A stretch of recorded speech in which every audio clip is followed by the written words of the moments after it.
daughters, sisters, and wives. He says they're gonna change our lives. he says Be women, be girls.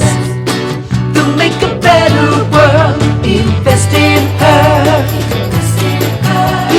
Invest in her. Invest in her. And now here's your host, Catherine Gray. Welcome to this week's episode of Invest in Her, where we always feature fabulous founders and funders. And today we have on the founder of First Tuesday USA, which is Dr. Marcy Cole. Hi, Marcy, how are you? Hi, Catherine. I'm so good. Finally, we are doing this. We're I talking. know. I thought it took COVID to get you on my show because you are always so busy. And I am thrilled. Of course, Zoom makes it a little bit easier for us to get together as well, as we were just saying. But, from the minute I met you, someone introduced us and we met up at Earth Cafe in Beverly Hills. And I was like, felt such a kismet with you. We've both always been about empowering women. And I want to talk about what you're doing that is such a wonderful resource for female entrepreneurs. I always like the show to be about funding and mentorship and resources. And your group, First Tuesday, is such a invaluable resource to so many female founders. And women of all ages and all ethnicities. It's very welcoming, very spiritual based. I just love what you're doing. And we're going to talk about that today. Wonderful. I'm so happy. And likewise, Catherine, I mean, alignment goes both ways. And when we sat down, we did not stop talking because then we realized we had so many things in common, and like attracts like, and I love and appreciate and really celebrate all that you're doing as well. So thank you in advance. And I'm happy to be a part of so many things that you're doing. And so I'm happy to be together today. Well, thank you. And I want to talk about how First Tuesday got started, what it is, how people can become a member. This started back in Chicago, right? Yes, it started back in Chicago. So many things in life happen. It's not always with a vision and a business plan. Oftentimes it's just organic. And so, yes, to make a long story short, I met my friend Missy Lavender getting a manicure, and I said, she was coming back to Chicago. She had moved for a while, and she said, I'm looking to meet new people. And I turned around and I'm like, nice people. And I'm like, I'm nice. Who are you? And welcome back. And from that forged a friendship. And then she said, I'm bringing a few women together for breakfast every Tuesday. And so we were getting together like 7 or 8 of us. And then she said, I'm having a baby, and, if you want to continue it. And I said, I'd love to continue something like this, but I'd love to do it in the evening. And then I created, this was not a business. This was not anything. It was just to bring people together. It's just what I love to do. I'm a holistic psychotherapist. I had my private practice, which I still do. That's my primary profession. This was more of a passionate project of just bringing women together, having a potluck dinners in someone's home, and talking about things that matter, and sort of being a conduit for connectivity amongst the women that were present. Well, anyway, my first introduction to First Tuesday, besides you telling me about it, was besides the monthly event that you put on now online, and I'm sure later back to in person, was your Epic event, which I know you put on an annual basis. And I went to this event not really knowing what I was going to, and I was just blown away by what you put together. I mean, it was Jack Canfield and Lisa Nichols, and I know you've done some with Marianne Williamson, and you just really bring in all these powerhouse thought leaders to your events, and that's to your monthly events as well. And I just wanted to share that with the listeners that, you are just one of a kind. I mean, I think, how did she bring in those people? I mean, I was just blown away. It was such a great event. We left feeling so inspired. And, how do you go about attracting these amazing speakers and thought leaders? That's no easy feat. So for someone like me that puts on events, I'm like, I really applaud you. You are really a great event planner. Well, thank you. I love the Goethe saying, at the point of commitment, the universe conspires to assist. So when you have an idea, I mean, First Tuesday moved to LA. I moved to LA in 2015. We started doing monthly events. And then it became a membership thing, and we had an online community. The Epic Days that you're referring to, I produced in 2016, 17, 18. Those were literally moments in time where I said, you drops in, you have this inspired idea. And I just put it out there. I just said, hey, will you be a part of this? There was a philanthropic part of it as well. So it was a way to bring people together, to educate them, to inspire them, and also to raise money for a worthy cause. And so you'd be surprised how many folks out there are, it's a win-win-win for everyone, because then they have an audience with which they can share what they're doing in the world. And so many things have happened, and then there's been so many sort of ripple effects from that, where I hear that then someone who attended an Epic Day ended up following up with Jack Canfield and joined his mastermind group or whatever it was. And so it's a beginning of a relationship for everyone, which is really beautiful.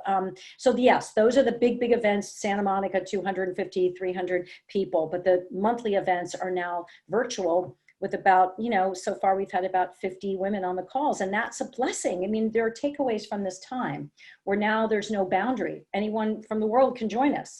And I think more than ever, that women entrepreneurs need to have community around them, especially in these times where we can't get together. It's nice to jump online and get to mingle and meet with other people. You put them in small rooms and they get to meet other people. And then you have a main speaker, and it's always inspirational, and you do some meditation, which I love. And, if somebody's looking to join a group that would, help bolster their business just by, being with other like-minded women that are cheering them on, they can go to First Tuesday, USA.com.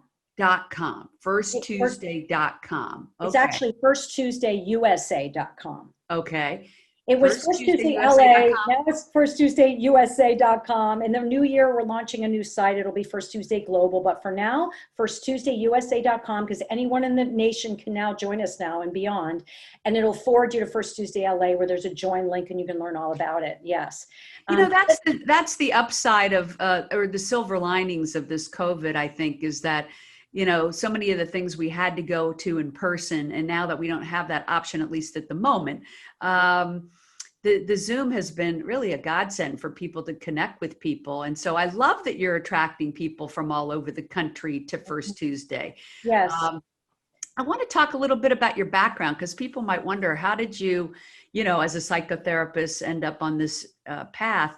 And I thought it was really interesting when I read that you actually were in television, and then you made a decision to quit a very high profile job. And oddly enough, this is kind of my story as well, but you decided that you wanted to do something that really made your heart sing, which was to become a holistic psychotherapist. And how your family thought you were crazy. You went from this 6-figure job to, 17,000 a year or whatever it was. And I love that story, because a lot of people wouldn't have the chutzpah to say, you know what, I'm going to leave this because it's not all about money at the moment. And of course, then you have created a successful career, but that, it's about really doing what you love and then making money from that. Like, yes. I did the similar thing. I left a very high profile, high paying job to go do what I loved, and, wanted to make money going forward, always doing something that I felt was making a difference. And I feel like that's where we really connect. So tell me about that leap. You must have felt excited, but terrified. But I want you to tell that story, because it inspires other women who may be in the same situation right now, not really loving what they do, kind of doing it for money, but would rather be doing something that feeds their soul. Yeah, it's a great question, Catherine. And it's so funny, it's so timely, because I literally just wrote an article and submitted it 2 days ago on what it means to take risks in your professional life. And so, yes, I mean, again, an organic situation. I was in my 20s and an amazing career. They were grooming me for management. And then I had a roommate who said, yeah, I said, what are you doing? And she said, I'm getting a 2-year degree, a master's degree in clinical social work. I was like, what's that? I had no idea it even existed. And you have those moments in life where you hear something and it's just like, I'm doing that. Like before you even have more of the details. And so I really encourage people, listen to the whispers of your heart. When you get that intuitive nudge, to say, find out more about that, talk to that person over there, sign up, just say yes. Usually it is a soul calling, And so, yes, I did go back to school part-time, and then I completed my coursework, and then I took that leap. But sure, it was hard. It was hard to say goodbye to the people. I remember the last day I had tears in the elevator as I was leaving the 32nd floor of this gorgeous building in Chicago overlooking Michigan Avenue and the lake. And I thought, I was so grateful, and I was going to miss the people, and of course the expense fund, like I hear you. But I did not look back. You know what? I never looked back. Because when you find yourself in alignment with what you're here to do, your calling, and then I was intellectually stimulated by it. My heart was way more fulfilled and feeling like I could contribute and connect with people in a really meaningful way. Not that I didn't before, but in a way that could really help their life, take flight. And so, I don't think you ever look back when you make those. And as a matter of fact, so I would call our attention to the fact that maybe it's not even a risk at all. It's more of a calling, and you listen to it, and then there are greener pastures, and there are, bigger blessings that happen because of that. I always say the most important currency is joy. Oh yeah. I mean, if what you're doing isn't bringing you joy, move on. But yes. I agree with you 100% about listening to your insides. It never steers you wrong. Yes. That thing that when you think about doing it, just makes your heart sing and your blood rush, yes. That's what you should be doing. Yes, yeah. That's right. And that's right. And I think that when and actually during this time of this pandemic and all this crazy stuff that we're going through right now, I think that a lot is being revealed for people, and a lot of things that are not in alignment are becoming even more crystal clear. Whether it be career, where you're living, relationships, and people are doing some deep dive reflection, and it's painful. There's a part of that can be painful and uncomfortable. It's hard to leap out of a situation that's familiar and comfortable, and financially might have the golden, sort of is keeping you inspired by prosperity in the moment. But if we trust that I am following my inner navigation, and I'm going to stay really present with that. I'm going to have the courage to leap into the unknown, and I'm going to trust that not only will all be well, but all will be better. I was just reading too that this morning that of the top 100 new wealthy women in the country, that there was a handful of them that were over 50. And so just based on what you were saying, you don't ever let anything hold you back, including age. You're never too old to live the dream. Never. Of course, I would be saying that. But one of the series of First Tuesdays I've produced is called Wisdom of the Ages, and I have women over the age of 75 sharing their wisdom. And I've produced 3 of them. There's another one coming up, and oh my gosh, when you see these women in their 80s that have 3 businesses and are just firecrackers and finding love at 88, and they're sharing their heart, they're sharing their wisdom, and yes, life is a journey and it never ends, and that means that there's new beginnings in every day possible for any of us. In that same vein, at my Live, Love, Thrive conference, the most popular segment that I put on was called Forever Young, and it was all women in their 80s and 90s who were still rocking it. Yes. Like you said, speaking and writing books and running businesses. What an inspiration they are to all of us, huh? Yes, absolutely, Catherine. I love that you do this. This is why we're I from the know, same we're the cloth. same person, Marcy. It's so cool. I love it. I'll also come to appreciate there's not truly an original idea. I think sometimes people's egos tends to think this was mine. No, we're all pulling from the same, stuff. It might be called something different. But the great thing is that there's room for everyone and that there's need for as much of this good juju on the personal, professional front as possible. So And I love what you just said, because there is room for many different people doing many of similar things. And the difference is a lot of people get the download, but they don't act on it. And yes. so it really is, do you take that message that's been downloaded to you and run with it? And that's what I want people to take away from the show. If you have that great invention, if you have that great idea, if you have a solution to a problem, you're being downloaded that, and you need to take the steps and act on it, because if you got the download, you're meant to carry the ball, And you have nothing to lose and potentially everything to gain. And at the very least, then you get to be more self-expressed in the world, right? And then usually when you do follow those whispers and those callings, there is going to be a trickle effect. Even if one person is impacted in a positive way, you could have changed the trajectory of someone's life. And then there's the potential for it being much larger, of course. And so, Right. And then also I would add, sometimes these visions come through us, but like in the case of First Tuesday, for example, I can't take credit for that, in the sense that I was meant to do something in a bigger platform with First Tuesday that I never imagined and actually even strategically planned for. So it was almost like I was chosen to do this. I was assigned this experience for myself and others. So sometimes we need to leave room also for what's being revealed to us from what other forces that we need to listen for, and then check in with ourselves. Does this feel good? And then that might be what helps us take flight. Sometimes it comes through that door, Right. I agree with you 100% that we are conduits to the ideas. Yes. So none of them are our ideas. It's something greater than ourselves that gives you that message, whisper, download. Yeah. And it's a matter of if you take the ball and run with it. But it really is that we're a conduit to those ideas, and how lucky we are that we get to carry out that idea. And I agree with you, both of us being event planners and both of us having our women's groups and whatnot. There is such a joy in connecting people that I think you and I identify with. And there's a magic in it. And I wish I could convey that to more people about, connecting this person to that person. People say, oh, you're a great connector. I know they say that to you.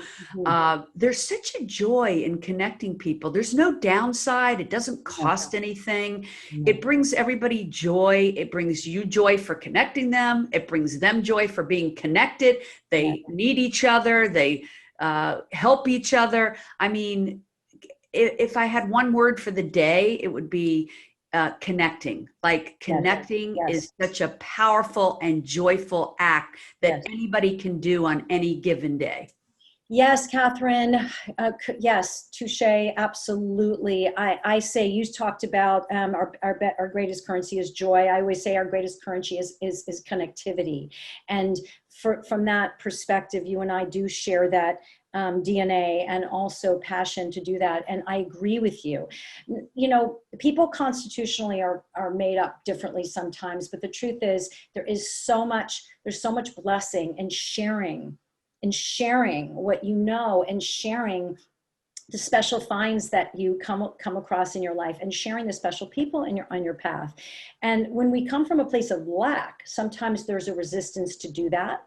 There's almost a hoarding of an experience or relationships. When we come from a place of abundance, then the heart just expands. Someone asked me once, and I'm writing a blog about this. They said, how is it that you have so many people in your life? Catherine, you might be able to relate to this. And out of my mouth flew stadium seating. Stadium seating, like sure, I have my inner circle, and then I have first row, center, and off to the right, 10th row. And then sometimes people up at the balcony, I might say hi once in a while. And sometimes people are not allowed in the building. I wish them well, but, right? My boundaries. So I'm writing about this as well. And I really to encourage people to understand that you can expand your heart to allow more people in and introduce them to each other. And blessings abound for everyone. There's no question about it. I love that analogy, stadium seating, because everybody isn't all on the front row. Some are in the balcony, and that's okay. It's all right to have peripheral friends and close friends. You love them all, and you wish them all well. And of course, not everybody can be your close friend. So that should be a book. You should write a book called Stadium Seating. Well, actually, I'm writing about stadium seating within a context of a bigger. I love that. That's right. It's happening, right? It's happening right now for sure. And I also would share with you and everyone listening is that this idea of community that you're committed to, that I'm committed to. What's really cool about this, I say to women, we're not in a sorority anymore. You don't have to pick just one. You can be a part of all of it. I just signed up for yours, Catherine. You're a part of it. You're now a member of First Tuesday. Why not allow room for as many possibilities for connection as possible? And what happens is when you allow community in your life, both personally and professionally, you never know what the fallout will be from that. And there have been, unbelievable stories within the First Tuesday world of people who were not in each other's inner circle, but whether it was, the unfortunate heartbreaking passing of one of her First Tuesday sisters, where people that never even knew her came into the fold to help, to serve, to do whatever they could, to pray for her. And Julie Frost, who won the Golden Globe with Madonna, in 2010, I invited her into that little living room in Chicago, and her home had been broken into, and we raised money to do this concert for her, to get back her, her guitar and this and that, and help produce her first CD. And so this was— Wait, I have to stop you there, because this is a crazy connectivity story with you and me and Julie Frost. I met Julie Frost at your Epic event and was so blown away by her music that Deborah and I asked her would she perform at our wedding, and she did. That's right. And we met her at the Epic event. So perfect example. Perfect. And she just made our wedding. I mean, she was incredible. So of course, there's a perfect, I'm glad you brought her up. Oh my God. So that's when you talk about, what happens when you bring people together and they're open to it and they share with others. There's just so many stories like that of people's platforms taking off because of a little 20-person First Tuesday gathering and so on. And there's so many examples I could share, but, and as I'm sure you can. And so there's no downside. There's only expanded, opportunity for connection. And I always say, check out everything, because you never know what's going to resonate with you. Yes. I encourage people to go to firsttuesday.com and check it out. FirstTuesdayUSA.com. FirstTuesdayUSA.com. It'll be up on the screen. And then also, when I first moved here to LA and I didn't know anybody, just like when you came from Chicago, I found one of the best ways was to become part of different groups. So I did a year of yes. And I always tell people, if you really want to change up your life, if you're really feeling like it's stagnant, do a year of yes. Yes to First Tuesday. Yes to this one. Yes to that one. Like, I said no to nobody. I said yes to every single invitation I got. Yes. And it was the best thing I ever did. I never met so many fabulous people. I call it the magical year. I actually met my wife that year. I mean, it was life-changing. Met so many great friends. Oh. I would say if anybody is in limbo right now, make it a year of yes. I love that. And I second that tenfold. I love that. I love that. And we know when we hear a yes in our heart, we can feel it, it's organic. Yes. As a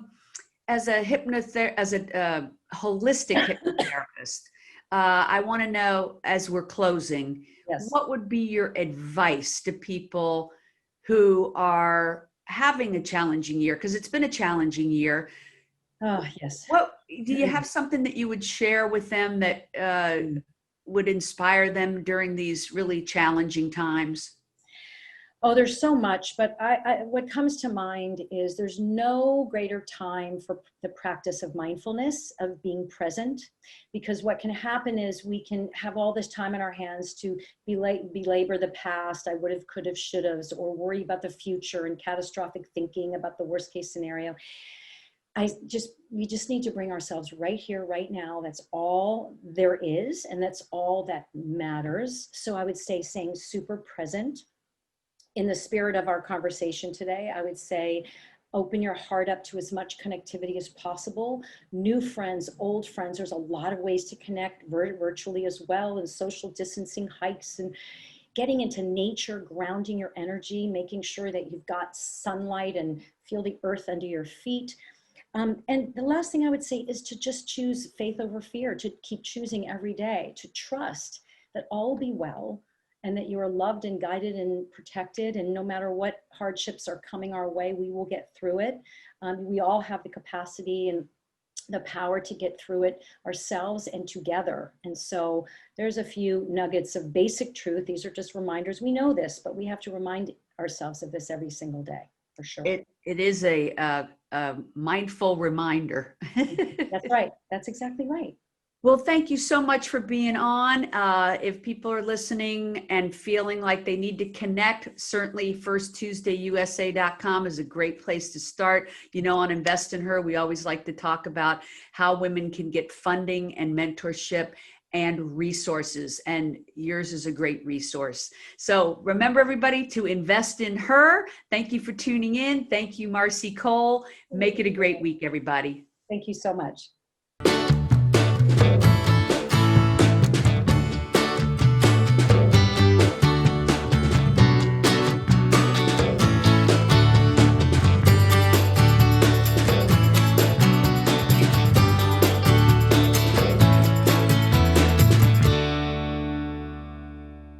Our theme music was created and produced by Lindsay Tomasic.